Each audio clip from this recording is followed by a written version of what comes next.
আসসালামু আলাইকুম রহমতুল্লাহ। প্রিয় শিক্ষার্থী বন্ধুরা, ইজি অ্যাকাউন্টিং এর আজকের ক্লাসে তোমাদের স্বাগতম।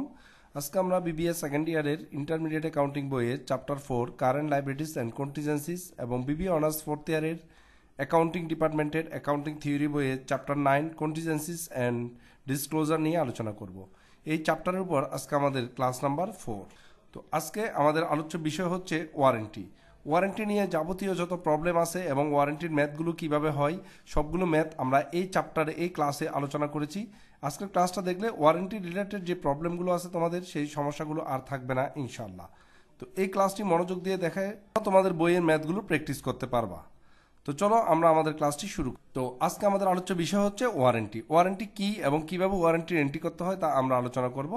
তার আগে বলে নিই, তোমরা যারা আমার চ্যানেলটি এখনো সাবস্ক্রাইব করোনি তারা অবশ্যই সাবস্ক্রাইব করবা এবং আমাদের ফেসবুক পেজ এবং ইউটিউব চ্যানেলের যে এই ভিডিও ডিসক্রিপশন বক্সে দেওয়া আছে সেখান থেকে তোমরা আমাদের ফেসবুক পেজে লাইক দিবা এবং আমাদের ক্লাসগুলো তোমাদের ভালো লাগলে অবশ্যই বন্ধুদের সাথে শেয়ার করবা এবং আমাদেরকে কমেন্ট বক্সে অবশ্যই জানাবা তোমাদের কেমন লাগলো ক্লাসগুলো এবং তোমাদের কোন কোন অধ্যায়ের ক্লাস চাই এবং কোন কোন ম্যাথগুলোতে তোমাদের দুর্বলতা আছে সেই ম্যাথগুলোর কথা আমাদেরকে জানালে আমরা চেষ্টা করব সেই ম্যাথগুলো সমাধান করে দিতে।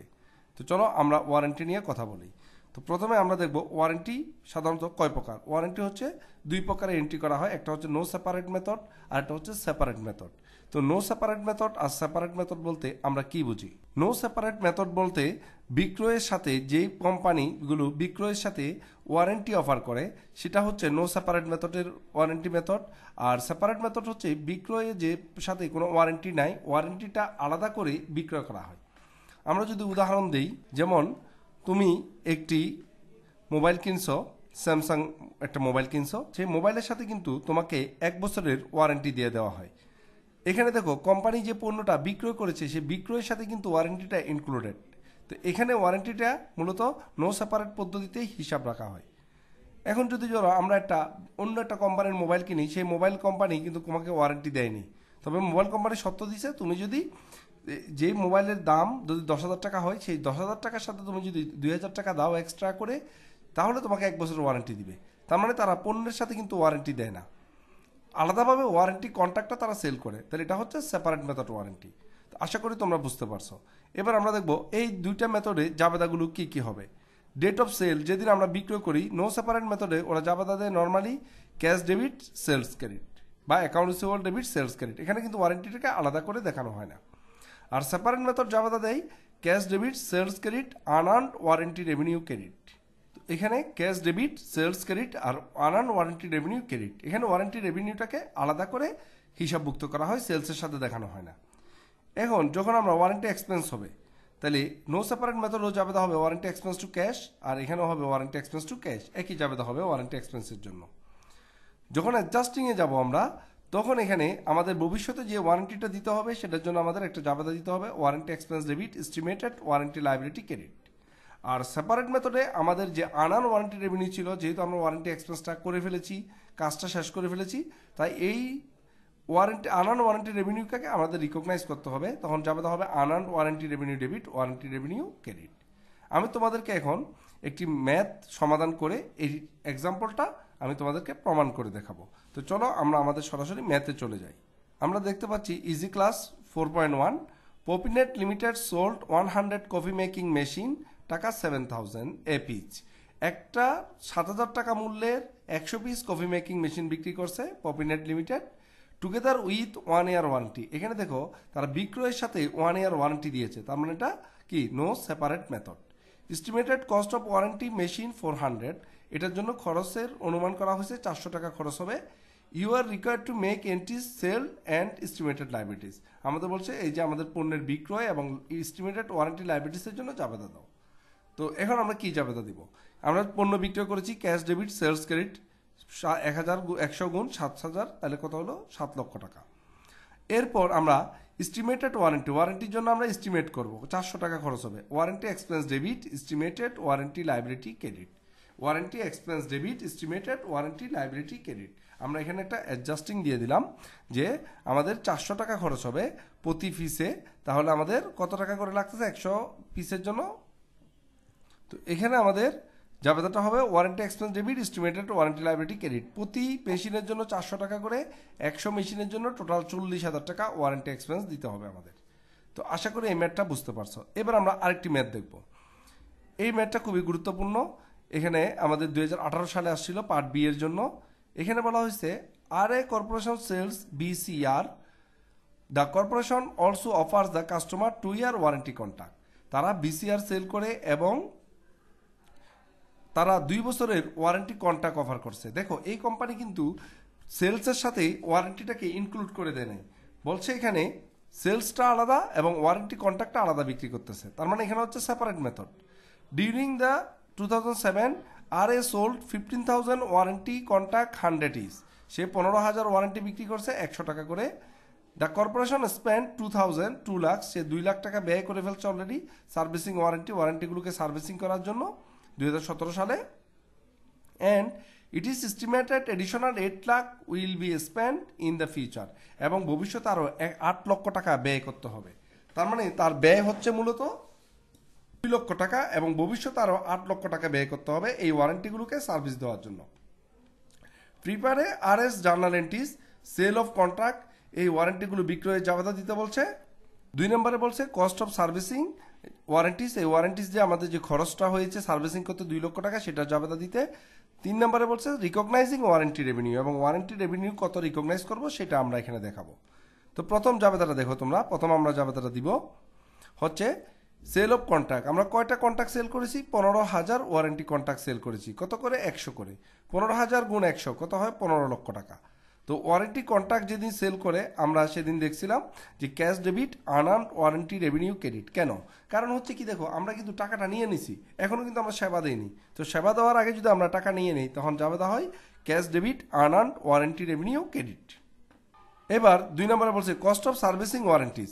তাহলে আমরা দেখো কত টাকা ব্যয় করেছি সার্ভিসিং এ পর্যন্ত। 17 সালে আমাদের ওয়ারেন্টি বাবদ ব্যয় হচ্ছে 2 লক্ষ টাকা। এই 2 লক্ষ টাকার জন্য আমরা জাবেদা দিব warranty expense debit cash inventories ETC, মানে আমাদের এখানে যা দিয়ে আমরা ওয়ারেন্টিটা দিয়েছি। অনেক সময় আমরা পার্টস ইউজ করি, তাহলে পার্টস লিখতে পারি। তো এখানে warranty expense debit cash inventory etc দিয়ে রেখে দিবা তোমরা। কত টাকা? 2 লক্ষ টাকা। তাহলে আমাদের 2 লক্ষ টাকা খরচ হয়েছে, এই জন্য ওয়ারেন্টি এক্সপেন্স ডেবিট করেছি আমরা 2 লক্ষ টাকা।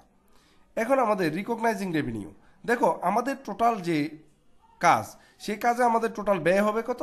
আমাদের 2 লক্ষ টাকা ব্যয় হয়ে গেছে অলরেডি, এবং আরও 8 লক্ষ টাকা আমাদের ব্যয় করতে হবে অনুমান করা হচ্ছে। তাহলে টোটাল ব্যয় হচ্ছে 10 লাখ। তো 10 লাখ টাকা ব্যয় করলে আমাদের কিন্তু এই যে আনআর্ন রেভিনিউ আছে 15 লাখ টাকা আমরা আয় করব। আমরা যে ওয়ারেন্টি কন্ট্রাক্ট বিক্রি করেছি এই যে 15 লক্ষ টাকা, এই 15 লাখ টাকা আমাদের জন্য হালাল হবে কখন?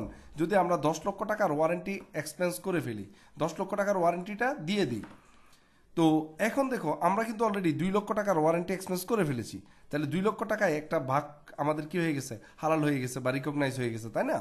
তাহলে দেখো আমাদের টোটাল ব্যয় অনুমান করা হয়েছে কত? 8 লাখ আর 2 লাখ, টোটাল 10 লাখ। তো 10 লাখে যদি আমাদের 15 লক্ষ টাকা আয় করি আমরা, 10 লাখে টাকার ওয়ারেন্টি এক্সপেন্স করলে আমাদের আয় হবে 15 লক্ষ টাকা। তাহলে 2 লক্ষ টাকায় কত টাকা আমাদের আয় হয়? 2 লক্ষ টাকায় আমাদের আয় হচ্ছে 3 লক্ষ টাকা। 2 লক্ষ টাকা আমাদের আয় হচ্ছে কত? 3 লক্ষ টাকা। তো এবার আমাদের এই 3 লক্ষ টাকাকে রেভিনিউ রিকগনাইজ করতে হবে unearned warranty revenue debit warranty revenue credit. তোমরা এটা ভালো করে মনে রাখবা। এখানে কি করতে হবে? এখানে হচ্ছে টোটাল যে তোমার ওয়ারেন্টি আনআর্ন রেভিনিউটাকে ভাগ দিতে হবে তোমার মোট ব্যয় দিয়ে। মোট ব্যয় মানে কত ব্যয় করেছো আর কত ব্যয় করবা, এই দুইটা যোগ করে ভাগ দিবা। ভাগ দেওয়ার পর এবার গুণ করবা কোনটা? যেটা তুমি ব্যয় করে ফেলছো। তার মানে আমাদের এখানে 2 লক্ষ টাকা ব্যয় করেছি, আরও 8 লক্ষ টাকা ব্যয় করবো, মোট ব্যয় হচ্ছে 10 লাখ। 15 লক্ষকে আমরা 10 লাখ দিয়ে ভাগ দিব, আর 2 লাখ দিয়ে গুণ দিলেই আমরা এখানে আনআর্ন ওয়ারেন্টি রেভিনিউর যে আর্ন পোর্শনটা বা রিকগনাইজ পোর্শনটা আমরা পেয়ে যাব। তো এখানে আমরা 3 লক্ষ টাকা পেয়ে গেছি। তো দেখো আমরা 2 লক্ষ টাকা খরচ করছি, আয় করছি 3 লাখ টাকা, মাঝখানে 1 লাখ টাকা কিন্তু আমাদের লাভ আছে। তো আশা করি তোমরা এটা বুঝতে পারছো। এরপর আমরা চলে যাই পরের অঙ্কে। 4.3 তে বলা আছে Dhaka equipment company sold 200 colour কফিয়ার ফর 4,000 এপিস। 200 কালার কফিয়ার বিক্রি করছে 400 টাকা করে, 4,000 টাকা করে। টুগেদার উইথ 1 ইয়ার ওয়ারেন্টি, এখানে কিন্তু একসাথে ওয়ারেন্টি দিয়ে দিয়েছে, অর্থাৎ বিক্রয়ের সাথে warranty included. Maintenance of the ইজ কফিয়ার during the warranty period average 330 টাকা। এখানে কিন্তু আমাদের প্রত্যেকটা কফিয়ারকে ওয়ারেন্টি দিতে সময় আমাদের 330 টাকা ব্যয় হবে, অর্থাৎ আমাদের প্রত্যেকটা কফির পিছনে আমাদের অনুমিত ব্যয় ধরা হয়েছে 330 টাকা। তো এখানে দেখো আমাদের বলা হয়েছে prepare entries to record the sales of কফিয়ার and related warranty cost. Assuming the accrual method used. মনে রাখবা অ্যাক্রুয়াল মেথড ইউজ করতে বলছে, বকেয়া ভিত্তিক হিসাব বিজ্ঞান পদ্ধতি ইউজ করতে বলছে। অ্যাকচুয়াল ওয়ারেন্টি কস্ট হয়েছে আমাদের কত? 17,000 টাকা। প্রকৃতভাবে আমাদের ওয়ারেন্টি কস্ট হয়ে গেছে 17,000 টাকা। 2 নম্বরে বলতো on the basis of data above, উপরে তথ্য অনুযায়ী প্রিপেয়ার এ অ্যাপ্রোপ্রিয়েট এন্ট্রিজ, জাবেদা করো, assuming that the cash basis method, কোন মেথড? Cash basis method use. তাহলে আমাদের দুইটা মেথড এখানে জাবেদা করতে বলছে, একটা হচ্ছে অ্যাক্রুয়াল বেসিস মেথড আর একটা হচ্ছে ক্যাশ বেসিস মেথড। তো এখন আমরা রিকোয়ার্ড ওয়ানে আমরা প্রথমে দেখবো যে কি জাবেদাটা করি। তো এখানে দেখো প্রথমে বলছে অ্যাক্রুয়াল বেসিস মেথড ইউজ করো। তো অ্যাক্রুয়াল বেসিস মেথড মূলত হচ্ছে বকেয়া ভিত্তিক হিসাব বিজ্ঞান, অর্থাৎ ভবিষ্যতে আমাদের যে খরচগুলো হবে সেই খরচগুলোর জন্য আমরা আগে থেকেই কি করব? সঞ্চিতি রাখবো। এটা হচ্ছে অ্যাক্রুয়াল বেসিস মেথডের কাজ। আর ক্যাশ বেসিস মেথড হচ্ছে যখন খরচ হবে আমরা তখনই এন্ট্রি করব, এর আগে আমরা এন্ট্রি করব না। মূলত পার্থক্য এই জায়গাটায়। তাহলে আমরা এখানে কি করেছি দেখো, cash debit, sales credit. Cash আর সেলস দেখো 200 ইউনিট পণ্য বিক্রয় করেছি 4,000 টাকা করে, টোটাল 8 লক্ষ টাকা। তাহলে আমরা বিক্রয় জাবেদা দিয়েছি। এরপর আমাদের টোটাল খরচ হয়েছে কত? 14 সালে 17,000 টাকা। এই 17,000 টাকা জন্য আমরা জাবেদা দিয়েছি warranty expense debit, cash credit. Warranty expense debit, cash credit. এবার আমাদের দেখো টোটাল অনুমান বিক্রয় করছি কটা? 200 কপি। 200 কপির জন্য আমাদের টোটাল খরচ আছে কত? 330 টাকা করে। 200 গুণ 330, টোটাল 66,000 টাকা খরচ হবে। কিন্তু আমরা অলরেডি খরচ করে ফেলছি কত? 17,000 টাকা। তার মানে বাকি 49,000 টাকা আমাদের ভবিষ্যতে খরচ করতে হবে। তো এটার জন্য আমাদের সংস্থান রাখতে হবে। এই জন্য আমরা জাবেদা দিব warranty expense debit, warranty payable বা এস্টিমেটেড ওয়ারেন্টি লাইবিলিটি। এখানে ওয়ারেন্টি পেয়েবলও লেখা যাবে, এস্টিমেটেড ওয়ারেন্টি লাইবিলিটিও লেখা যাবে। তার মানে মনে রাখবে অ্যাক্রুয়াল বেসিস মেথডে আমরা ভবিষ্যতে যে টাকাটা আমরা আরও খরচ হবে সেটার জন্য একটা অ্যাডজাস্টিং দিয়ে আমরা সংস্থান বা লাইবিলিটি তৈরি করতে হবে, অ্যাডজাস্টিং দিতে হবে। এটা হচ্ছে অ্যাক্রুয়াল বেসিসের মেথডের নিয়ম। এবার আমরা দেখবো 2 নম্বরে আমাদের বলছে কি? ক্যাশ বেসিস মেথড করতে। ক্যাশ বেসিস মেথডে কি হবে জানো? দেখো একই রকম ক্যাশ বেসিস মেথড, একই নিয়মে আমরা ক্যাশ সেল করব, ক্যাশ ডেবিট, সেলস ক্রেডিট, আমরা খরচ করব warranty expense debit, cash credit. যখন খরচ হয়েছে তখন 17,000 জাবেদা দিছি। এখানে যে আমরা একটা 49,000 জাবেদা দিয়েছিলাম যে অবশিষ্ট যে টাকাটা খরচ হবে তার জন্য, এখানে কিন্তু সেই অনুমান ভিত্তিক যে জাবেদাটা সেটা হবে না। কারণ ক্যাশ বেসিস মেথডের নিয়ম হচ্ছে যখন টাকাটা খরচ হবে আমরা তখন এন্ট্রি করব, আগে থেকে কোনো সংস্থান রাখবো না। তাই ক্যাশ বেসিস মেথডে আমাদের এই অ্যাক্রুয়াল বেসিস মেথডের 3 নম্বর জাবেদাটা যদি আমরা বাদ দিয়ে দিই তাহলে এটা কি হয়ে যাবে? এটা কিন্তু ক্যাশ বেসিস মেথড হয়ে যাবে। এটা যদি আমরা বাদ দিয়ে দিই তাহলে ক্যাশ বেসিস মেথড। তো আশা করি ক্যাশ বেসিস মেথড এবং অ্যাক্রুয়াল বেসিস মেথডটা তোমরা বুঝতে পারছো। এবার আমরা দেখবো আরেকটি ম্যাথ দেখবো, এটি গুরুত্বপূর্ণ, 2016 সালে আসছিল। এই ম্যাথটা দেখো, বলা আছে active company sales automatic can openers under 75 days warranty. 75 দিনের ওয়ারেন্টি দিয়ে একটা অটোমেটিক ক্যান ওপেনার্স বিক্রি করছে for defective machine merchandise based on fast experience. বিগত অভিজ্ঞতায় বলে the company estimated 8% units of sold will be defective. আমাদের বিগত অভিজ্ঞতায় বলে যে আমরা যে পণ্যগুলো বিক্রি করি তার 8% পণ্য নষ্ট হয়ে যায় ডিউরিং দ্য ওয়ারেন্টি পিরিয়ডের মধ্যে। Management estimate that the average cost of replacing and repairing defective units টাকা 30। ম্যানেজমেন্ট বলতেছে যে আমাদের যে পণ্যগুলো নষ্ট হবে সেগুলোর জন্য ঠিক করতে আমাদের প্রতি ইউনিটে অ্যাভারেজে 30 টাকা করে ব্যয় হবে। The units sold and units defective that ochre during the last 2 month. গত 2 মাসে 2015 সালের গত 2 মাসে কত ইউনিট বিক্রি করেছি, কত ইউনিট নষ্ট হয়েছে সেটা আমাদের লিস্ট দিয়ে দিছে। নভেম্বরে 64,000 ইউনিট বিক্রি করেছিলাম আর নষ্ট হয়েছে 1400 ইউনিট। ডিসেম্বরে বিক্রি করেছি 60,000 ইউনিট, আমাদের নষ্ট হয়েছে 1,000 ইউনিট। এখন ইনস্ট্রাকশন 1-এ বলা আছে determine the estimated warranty liability. Warranty liability কত হবে সেটা নির্ণয় করো ডিসেম্বর 31 তারিখে for the unit sold November and December. November এবং ডিসেম্বরে আমরা যে পণ্যগুলো বিক্রয় করেছি সেখান থেকে আমাদের কত টাকা লাইবিলিটি আসতে পারে সেটা নির্ণয় করতে হবে। তো চলো আমরা সেটা নির্ণয় করে আসি। এবার চলো আমরা দেখি কিভাবে আমরা নির্ণয় করব ওয়ারেন্টি লাইবিলিটিটা। তো আমাদের এখানে নভেম্বরে বিক্রি হয়েছে কত? 64,000 ইউনিট, এই যে 64,000 ইউনিট। ডিসেম্বরে বিক্রি হয়েছে 60,000 ইউনিট, ডিসেম্বরে আমরা লিখলাম 60,000 ইউনিট। তো আমাদের অনুমান হচ্ছে এস্টিমেটেড রেট অফ ডিফেক্টিভ কত পার্সেন্ট নষ্ট হবে? 8% নষ্ট হবে। তাহলে 8% নষ্ট হলে নভেম্বরের বিক্রয়ের যদি 8% নষ্ট হয়, ডিসেম্বরের বিক্রয় যদি 8% নষ্ট হয়, 64,000-এর সাথে 8% করলে আছে 5,120 ইউনিট, 60,000-এর সাথে 8% করলে আছে 4,800 ইউনিট নষ্ট হবে। এবার এভারেজে কত ইউনিট বিক্রি করব? 30 টাকা করে নষ্ট ব্যয় হবে, অর্থাৎ যে পণ্যগুলো নষ্ট হবে সেগুলো ঠিক করতে লাগবে কত? 30 টাকা। তাহলে আমরা যদি এখানে 30 টাকা করে গুণ করে দেই, 5120 ইউনিট ঠিক করতে আমাদের লাগবে 30 টাকা করে 1,53,600 টাকা। আর 4800 ইউনিট ঠিক করার জন্য আমাদের লাগবে 30 টাকা করে 1,44,000 টাকা। তার মানে আমাদের টোটাল এই 2 মাসের বিক্রয় বাবদ কত টাকা ওয়ারেন্টি লাগতে পারে? আমাদের টোটাল ওয়ারেন্টি লাগতে পারে 1,53,600 আর 1,44,000, টোটাল 2,97,600 টাকা আমাদের ওয়ারেন্টি বাবদ ব্যয় হবে। তো আমরা পেয়ে গেলাম আমাদের প্রথম রিকোয়ারমেন্ট যে ওয়ারেন্টি লাইবিলিটি কত আসবে। এবার বলছে প্রিপেয়ার জার্নাল এন্ট্রিজ, এটার জন্য আমাদের জার্নাল এন্ট্রিজ দিতে হবে। Estimated liability of warranties cost incur the honouring 2400 warranty claim assuming actual cost 36,000 টাকা। তো আমাদের বলছে এখানে জার্নাল এন্ট্রি করতে 36,000 টাকা অলরেডি আমাদের ব্যয় হয়ে গেছে। এই 2,97,600 টাকা কিন্তু আমাদের ব্যয় হবে, কিন্তু এখানে 36,000 টাকা অলরেডি ব্যয় হয়ে গেছে। এটার জন্য আমাদের কি জাবেদা দিব? আমরা এই জাবেদাগুলো আমাদের দিতে হবে। এবার আমরা দেখো কি জাবেদা দিয়েছি রিকোয়ারমেন্ট 1-এ। আমাদের যে 36,000 টাকা লাইবিলিটি যেটা হয়েছে 2,97,600 টাকা, এটার জন্য আমরা জাবেদা দিব warranty expense debit estimated warranty liability credit, estimated warranty liability credit. তার মানে আমাদের 2,97,600 টাকার আমরা লাইবিলিটি ক্রিয়েট করেছি। কি বাবদ? ওয়ারেন্টি বাবদ 2,97,600 টাকার লাইবিলিটি আমরা ক্রিয়েট করেছি। এখন দেখো আমাদের কিন্তু খরচ হচ্ছে কত? আমাদের খরচ হচ্ছে 3600 টাকা, 36,000 টাকা। এই 36,000 টাকার জন্য আমরা জাবেদা দিব না।